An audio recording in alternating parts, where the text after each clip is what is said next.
Hello 키워드.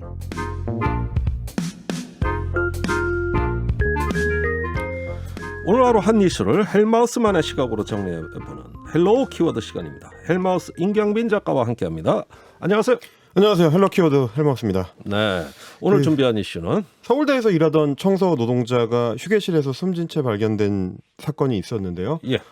유족과 동료들은 지금 숨진 청소 노동자가 과로와 갑질에 시달렸다고 주장을 하고 있습니다. 예. 이 면면을 좀 따져보면 노동 현장에 부당하고 무신경한 갑질뿐만이 아니고 시험주의에 매몰된 어떤 기괴한 한국 사회의 단면까지 함께 살펴볼 수가 있는 이슈다. 그래서 오늘 키워드 중심으로 한번 정리를 해보겠습니다. 예, 이 어떤 노동자들 갑질에 대한 갑질 문제는 네. 여러 차례 방송도 하고 뭐 저희도 많이 항상 다뤘었죠. 사회 문제가 되는데 줄어드는 것 같지가 않아요. 그러니까요. 오히려 늘어나는 거 아니에요? 더 이제 언론에서 관심을 가질수록 많아지는 것 같은 그런 생각까지 들 정도인데 그래서 오늘 좀 준비한 첫 번째 키워드가 드레스 코드입니다. 드레스 코드가 드레스 코드라고 여기서 하면 이제 보통 이제 뭔가 격식을 차려야 되는 자리에 복장을 어떻게 할 것인지를 이제 지정해 주는 거, 그걸 이제 드레스 코드라고 하는데, 예. 자, 청소 노동자에게 요구되는 드레스 코드라는 게 뭘까라고 생각을 해보면, 뭐 보통 사람이라면 이 더러운 물질이 튀어도 그리고 또 극한 환경에 노출이 돼도 견딜 수 있는 어떤 단단한 소재라든지 네. 자주 빨아도 오래 입을 수 있는 그런 소재, 그리고 이제 걸리적거리지 않는 좀 깔끔한 디자인의 작업복을 당연히 청소 노동자의 드레스 코드로 생각할 텐데, 네. 그런데 사망한 노동자가 근무했던 서울대 측의 관리자였던 팀장은 일명 그 갑질 팀장입니다. 이 사람은 보통 사람들하고 생각하는 게 좀 달랐습니다. 그래요? 자, 노동자들에게 보낸 그 카카오톡 메시지를 보면, 제가 이제 유튜브를 통해서 함께 하시는 분들을 위해서 사진을 좀 준비해봤는데, 예. 여기는 뭐라고 적혀 있냐면, 남성은 정장 또는 남방의 멋진 구두, 그리고 여성은 회의 자리에 맞게 최대한 멋진 모습이라고 드레스 코드를 지정을 해줬습니다. 아니 업무 회의에 참석하는데 저렇게 입고 와라 이 네. 얘기입니까? 그러게 말입니다. 이게 다른 사람들도 아니고 청소 노동자들인데 예. 빨리 가서 일해야 되는 사람들을 굳이 이런 드레스 코드를 지정하는 이유가 뭔지, 예. 심지어는 이제 여기 좀 준비물로 적어놓은 게 이제 수첩과 볼펜인데, 예. 이걸 안 가져오면 인사평가에서 감점을 했다. 이제 그래요? 이런 얘기도 있었습니다. 예. 그러니까 이런 거를 보면은 역시나 무슨 논리나 이유가 있어서 갑질을 하는 게 아니다. 갑질을 그냥 할 수 있으니까 하는 거구나라는 생각을 다시 한번 확인하게 되고요. 예. 유가족들과 민주노총 측에서 주장하는 거는 사망하신 분이 고된 노동에 시달리면서 동시에 이 관리자의 군대식 갑질에 시달리는 바람에 예. 강한 스트레스를 호소해왔다, 이런 얘기였습니다. 예. 코로나 사태가 터진 이후에 이제 쓰레기 양이, 특히 이제 기숙사를 담당하는 분이었기 때문에 굉장히 좀 폭발적으로 양이 많아져서 예. 엘리베이터도 없는 그 기숙사를 오르내리면서 100리터짜리 쓰레기 봉투, 가장 큰 쓰레기 봉투죠. 예. 100리터짜리 쓰레기 봉투를 매일 6, 7개씩 그 날라야 했다. 이제 굉장히 좀 극한 상황이었던 거고, 예. 여기에다가 갑질에 의한 극단적인 스트레스가 더해진 것이 원래는 지병이 없었던 그 노동자가 심근경색으로 갑작스럽게 사망하게 된 예. 그런 어떤 원인이 아니었느냐. 이게 지금 유가족 측과 민주노총의 주장입니다. 그런데 여기서 갑질 이야기가 나오는데 지금 이 카카오톡 이 메시지만 봐도 이게 뭐 여러 가지 아주 가지가지 있었을 것 같아요. 그렇습니다. 제가 뭐 항상 얘기하는 게, 이상한 사람은 결국 한 가지만 이상하지 않다라고 하는데, 역시나 두 번째 키워드로 연결이 됩니다. 필기 시험이 두 번째 필기 시험, 키워드입니다. 이건 또 뭐예요? 자, 또 다른 갑질 사례로 지금 꼽히는 게 이 관리직 팀장이 시행했다는 안전관리팀 업무 필기 시험입니다. 예. 이미 채용이 돼서 꾸준히 일을 해온 청소 노동자들한테 왜 새로운 필기 시험이 필요한지는 일단 모르겠지만, 예. 그 사람 주장대로 굳이 꼭 반드시 그게 필요하다고 했을 때 예. 시험을 본다면 당연히 보통 사람이라면 청소 업무와 관련된 뭐 위생이라든지 예. 청소 기술이라든지 이런 내용의 시험을 볼 거라고 생각하는 게 당연한데, 예. 실제 시험 문제를 보니까 역시나 갑질 팀장은 우리의 상식을 배반했습니다. 제가 또 유튜브를 통해서 보실 수 있게 좀 사진을 준비해봤는데요. 예. 이게 청소 노동자들이 업무에 관한 시험 문제인지를 한번 평가를 해주시기를 부탁을 드리겠습니다. 네. 자, 3번 문제, 이런 문제입니다. 우리 조직이 처음으로 개관한 연도는? 이렇게 돼 있고요. 1번 1965년, 2번 1968년, 3번 1975년, 4번 1980년. 뭐 65년에 했던 68년에 했던 뭐 무슨 상관이겠습니까? 뭐 그렇게 중요합니까? 진행자께서 혹시 CBS가 언제 개관한 방송국인지 아십니까? 대충 하는데 저렇게 나오면은 이 당황할 수밖에 없죠. 예. 저는 심지어 관심도 없습니다. 무슨 상관입니까? 방송만 잘하면 되죠. 아니 그래도 이방현 CBS 나오는데 좀 알고 오세요. 좀. 알겠습니다. 네.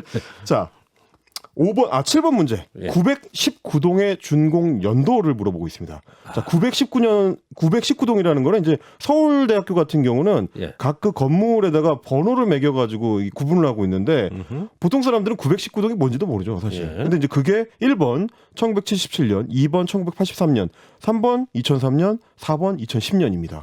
그러니까 이 청소를 하는데 왜 그게 준공된 연도가 중요한지 일단 모르겠습니다. 마지막 문제 10번 문제 더 기가 막힙니다. 예. 우리 팀 직원 선생님들의 담당 동과 조남을 함께 적어주세요. 작성해주세요. 이렇게 되어 있습니다. 예시가 917동 김땡땡 선생님 뭐 예. 이런 식으로 되어 있습니다. 예.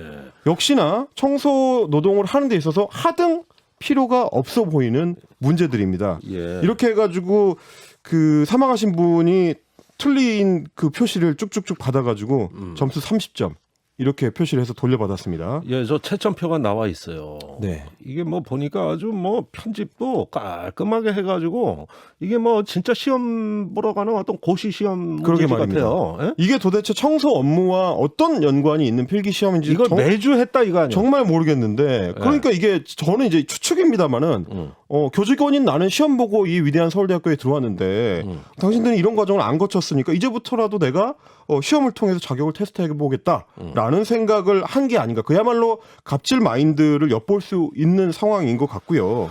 보니까 네. 관악 학생 생활관을 영어로 써봐라. 네. 이런 시험 내용도 있네. 한자로 써봐라. 이런 시험 문제도 있었습니다. 뭐 하자는 거예요? 그러니까 말입니다. 그게 도대체 청소 업무와 무슨 상관이 있다는 건지. 열심히 일해서 학교와 학생들의 학습 환경을 개선하는데 이바지하고 있다는 자부심으로 일하고 있을 이 청소 노동자들한테 네? 왜 이런 시험 문제를 마주하게 하는지, 이런 모멸감을 주는지 이걸 지켜보는 저도 좀 참혹한 심정이 됐습니다. 글쎄요, 이 팀장의 입장을 한번 듣고 싶습니다. 왜 네. 그러셨어요? 이러고 지금은 싶어요. 뭐 팀장은커녕 서울대학교도 공식 입장이 지금 안 나오고 있는 상황이라서 예. 자, 세 번째 키워드를 그래서 제가 가짜 능력주의라는 키워드를 뽑아봤습니다. 이렇게 찍찍 빨간 펜으로 그어놓은 30점짜리 답안지를 들고 갑질 팀장은 도대체 무슨 생각을 했을까? 저도 한번 생각을 해봤는데 예. 내가 뭔가 잘못하고 있구나라는 생각을 했을 것 같지는 않습니다. 그랬다면 아마 저 짓을 멈췄을 텐데 예. 아마 자기 생각에는 역시 이럴 줄 알았어 라고 생각을 하면서 이런 평가와 시험, 그러니까 능력을 검증하는 과정이 꼭 필요하다고 오히려 확신을 갖게 될 가능성이 높았을 것 같다. 예. 이게 청소 노동자의 능력을 평가하는 것과는 아무런 관계가 없는 어처구니 없는 가짜 능력주의라는 사실을 전혀 깨닫지 못했을 겁니다. 인간은 누구나 확증 편향에 빠지기가 쉽고 이런 가짜 능력주의는 제가 관찰해온 바에 따르면 그중에서도 유별나게 네. 강력한 자기 논리를 스스로에게 부여를 합니다.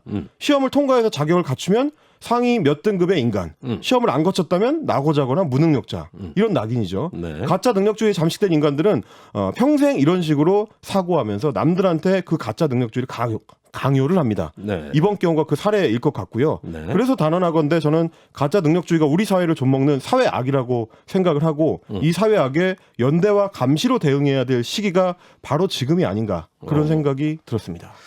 자, 오늘이 마지막 키워드가 될 것 같은데 헬마우스도 오늘 방송으로 이제 다 마무리가 그렇습니다. 돼요. 헬로우 키워드 시간도 오늘이 마지막입니다. 그래서 오늘의 마지막 키워드이자 헬로 키워드 코너의 마지막 키워드로 제가 선정한 거는 헬마우스였습니다. 헬마우스였어요. 네. 뉴스업이 그 다음 주부터 개편을 하는데 네. 저희 코너가 그래서 오늘까지 하고 저는 이제 마지막 인사를 드리고요. 예. 지난해 10월 30일에 단어쟁탈전 코너로 시작을 해서 예. 업브리핑과 종대 발표 등의 코너에서 정말 다양한 우리 사회의 이슈들에 대해서 진행자와 제가 이제 이야기를 나눠 왔었습니다. 네. 제 원칙은 그동안 이제 주목받지 못했지만 중요한 주제, 작지만 필요한 목소리들, 뭐 어렵지만 들어봐야 될 이슈들, 그리고 무시받고 있지만 존엄한 사람들에 대한 이야기를 가능한 자주 다루려고 했습니다. 네. 그러다 보니까 특히 노동 현장 이야기를 많이 하게 됐는데 예. 김진숙 지도위원회 복직투쟁, LG 트윈타워 청소 노동자들의 파업, 네이버 갑질 사건, 고덕동 아파트 택배 전쟁, 건강보험공단 콜센터의 파업, 대체 휴가제 도입 논란 이런 얘기들이 지금 생각이 나고요. 네. 그리고 지난 1년 반을 우리가 함께 싸워온 코로나19 사태, 그중에서도 방역과 백신에 대한 정확한 정보를 전달드리기 위해서 많은 시간을 썼습니다.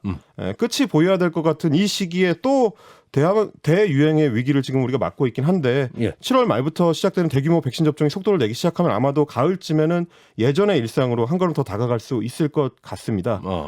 새로 회복한 일상에서 예. 그동안 헬로 키워드를 들어주셨던 이 고마운 CBS 청취자 여러분들과 네. 다시 만날 수 있는 기회가 있었으면 좋겠습니다. 저는 맹렬하게 그 팩트를 추적해가는 말하자면 어떤 그 헬마우스라 그러지만 진실 추구자로서의 헬마우스 모습을 오랫동안 기억하게 될 것 같아요. 감사합니다. 우리 청취자들 많이 서운해하실 건데 뭐 다른 방송에서도 계속 목소리 들려주시길 바랍니다. 헬마우스 그동안 수고 많았습니다. 감사합니다. 또 뵙겠습니다. 네.